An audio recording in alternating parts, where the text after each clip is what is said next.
Как получить турецкое гражданство на основании замужества? Разбираемся в этом выпуске.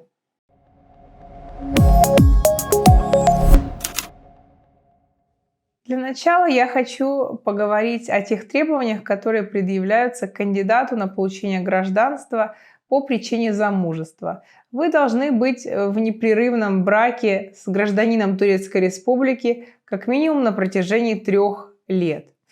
Ваш брак должен быть настоящий, неэффективный, и многие этапы, через которые вам придется пройти на пути к заветному турецкому кимлику, они как раз будут направлены на то, чтобы выявить фиктивный брак. Более того, от себя добавлю, что ваши отношения с мужем должны быть настолько хорошие, чтобы он был согласен содействовать вам в этой процедуре, потому что на многих этапах без его участия вам никак не обойтись.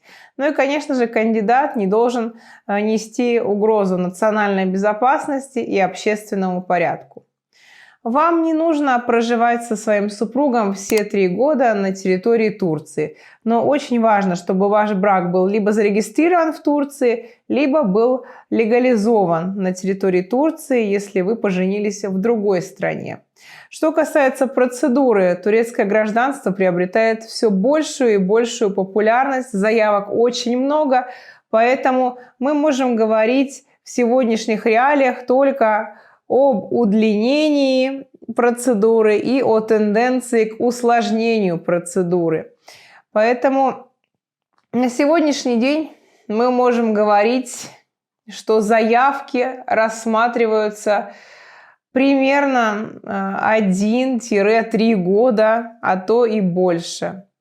И поэтому логичный вопрос, который возникает у многих наших подписчиц, это что будет, если я овдовею, и получу ли я тогда турецкое гражданство? Действительно, может за 3 года произойти все, что угодно. И если ваш муж уйдет из жизни во время того, как ваша заявка будет в процессе рассмотрения, то у вас есть шанс получить турецкое гражданство, если вы отвечаете всем условиям. Там 3 года брака, настоящий брак и так далее.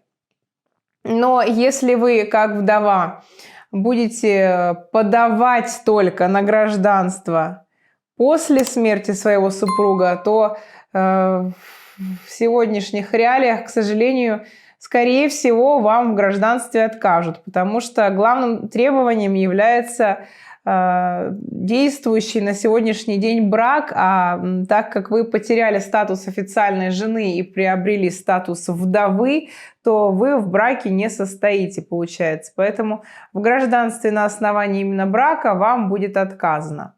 Что касается разводов, тут тоже многие спрашивают, отнимут ли у меня турецкое гражданство, если я разведусь со своим мужем после того, как я его получу.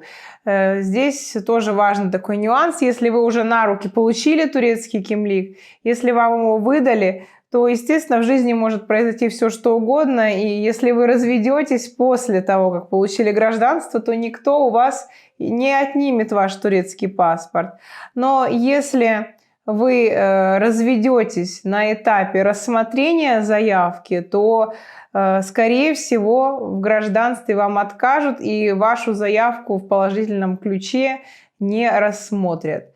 Итак, какие этапы существуют на пути к турецкому кимлику?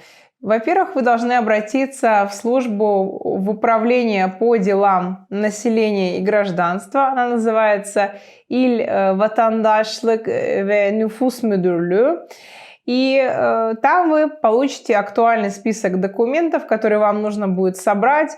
Лучше этот список не искать на каких-то сайтах, а именно пойти и спросить у первоисточника, какие документы вам собирать. После того, как вы их подготовите, вы подаете свою заявку на гражданство, и вас пригласят в это управление на собеседование, возможно, даже не на одно.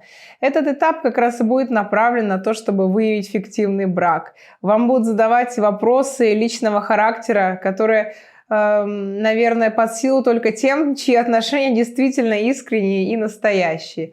Например, какой кофе любит ваш муж, что вам подарили на свадьбу, как вы познакомились, кем работают его родители и так далее. Даже на какой фильм вы в последний раз вместе ходили в кино.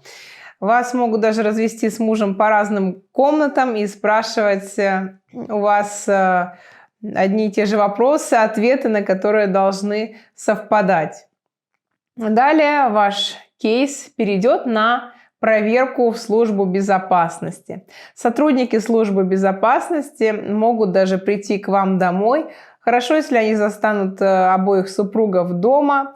Они могут задать дополнительно интересующие их вопросы и даже пообщаться, например, с консьержем в вашем жилом комплексе или с вашими соседями.